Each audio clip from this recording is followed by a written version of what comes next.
plan éco-phyto relancé, des caméras innovantes, un nouveau rendez-vous national, une filière plus féminine. Il est temps de décrypter tout ça, faites du bruit. Bienvenue dans Bruit de comptoir. Leslie est une vache qui se déplace extrêmement bien.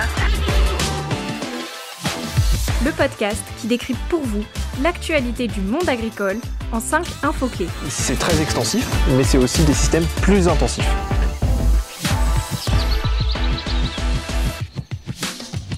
Et ici, vous êtes dans Bruit de comptoir, le tout nouveau podcast à retrouver sur le comptoir des éleveurs et vos plateformes d'écoute préférées. En 10 minutes, on retrace l'actualité agricole du mois de mai avec les 5 actus marquantes. L'incontournable, l'actu éco, l'insolite, le vu sur les réseaux ou encore l'info feel good. C'est le programme de cette nouvelle émission dans le premier épisode. C'est maintenant.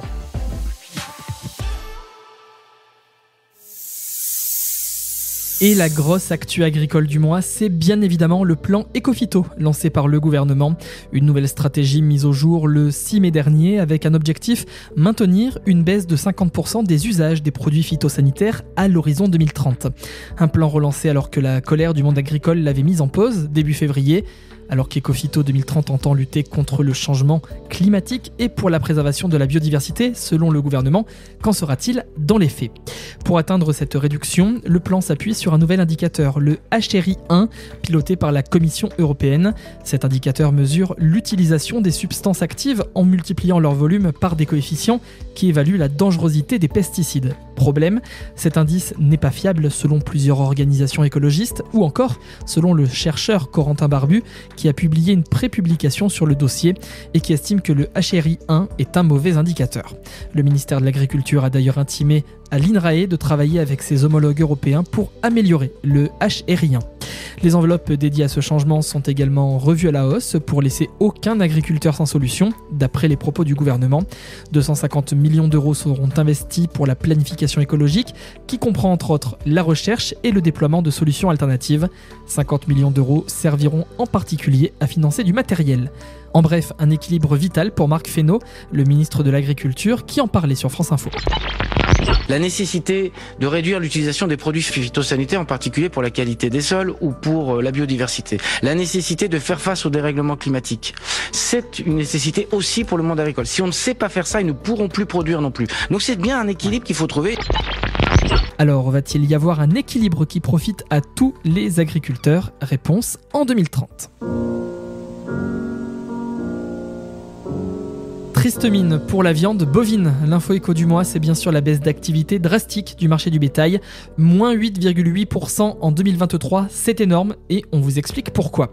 La Fédération des marchés du bétail vif a présenté les conclusions de l'année passée lors de son congrès les 6 et 7 mai dernier dans le Cantal. Selon une étude du cabinet Ceresco, tout est très clair. D'ici 2030, décidément une année butoir dans tous les domaines.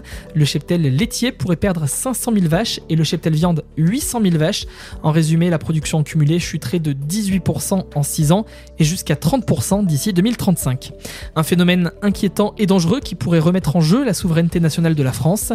Aujourd'hui, la production française de viande bovine représente 90% de la production totale circulant sur le territoire. En 2035, ce chiffre pourrait tomber à 67%, ce qui ferait que la France serait dépendante d'un tiers de l'exportation. Si ce scénario se concrétise, les conséquences financières en seraient désastreuses, arrivant à un déficit de 330 millions d'euros en 2030, alors que les marchés de bétail ont engendré un excédent de 750 millions d'euros en 2022. Cela représenterait alors un différentiel d'1 milliard d'euros en seulement 8 ans. Sans parler de l'appauvrissement de la qualité des produits importés. Alors comment faire pour enrayer la crise ? Faut-il se concentrer sur la proximité et stopper l'export, le temps de se refaire ? Relocaliser l'engraissement malgré la baisse des cheptels ? Stabiliser le nombre de mères allaitantes tout en supportant une baisse de production ? Différentes pistes sont à l'étude aujourd'hui, mais le temps tourne quand même à l'orage pour la filière.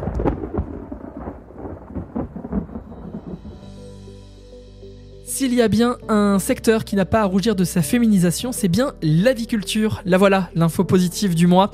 L'Itavi a réalisé fin 2023 une analyse du recensement agricole et a constaté que les femmes exploitantes ou co-exploitantes en aviculture sont en moyenne plus nombreuses que dans les autres filières agricoles. Elles sont 29% contre 27% sur l'ensemble de la profession et le chiffre évolue en tendance à la hausse, ce qui signe plutôt une bonne nouvelle. En effet, cette même étude démontre que le milieu avicole, bien qu'encore préservé, est sujet sujet à un vieillissement accéléré des professionnels. Ils sont en général plus jeunes que leurs confrères, avec une moyenne de 47,1 ans, mais les perspectives ne participent pas vraiment à un rajeunissement de la population d'exploitants, sauf que, il y a peut-être une éclaircie. En regardant bien, on se rend compte que la filière pondeuse résiste plutôt bien à ce vieillissement, avec plus de production alternative et donc plus de nouvelles installations. Et coïncidence ou non, il se trouve que la filière pondeuse est celle qui compte le plus de femmes en pourcentage, avec 33% d'exploitantes ou co-exploitantes, un nombre qui augmente en même temps que le nombre d'exploitations. Alors, en s'appuyant sur les statistiques toutes fraîches de l'aviculture, les femmes vont-elles sauver l'agriculture ? Et pourquoi pas ?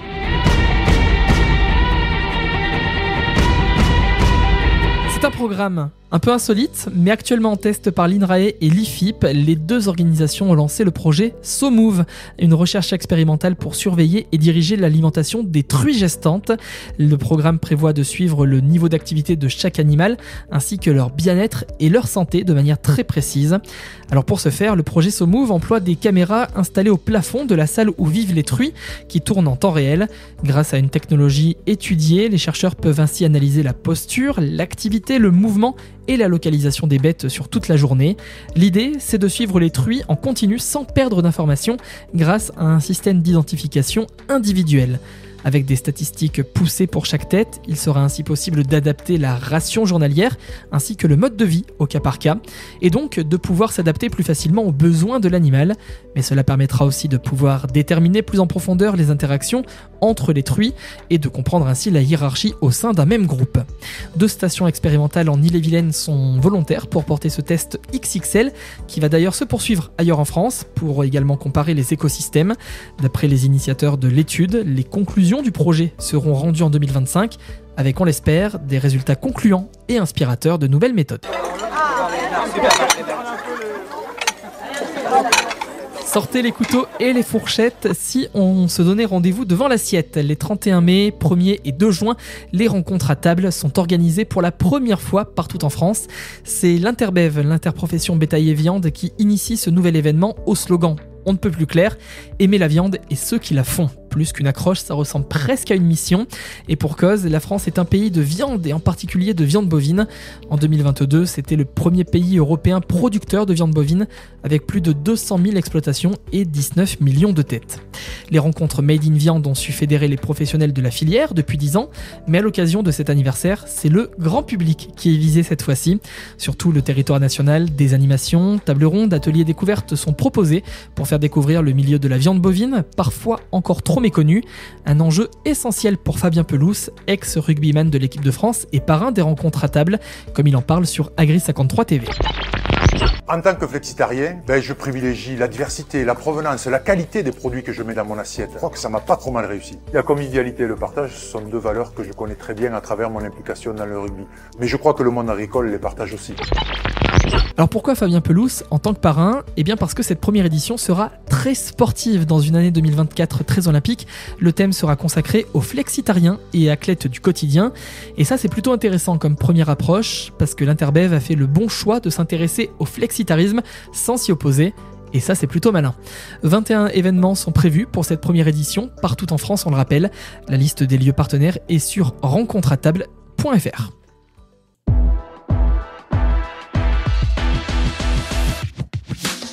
Merci d'avoir écouté Bruit de comptoir, à retrouver sur le podcast des éleveurs sur les principales plateformes d'écoute en streaming, Spotify, Deezer et autres.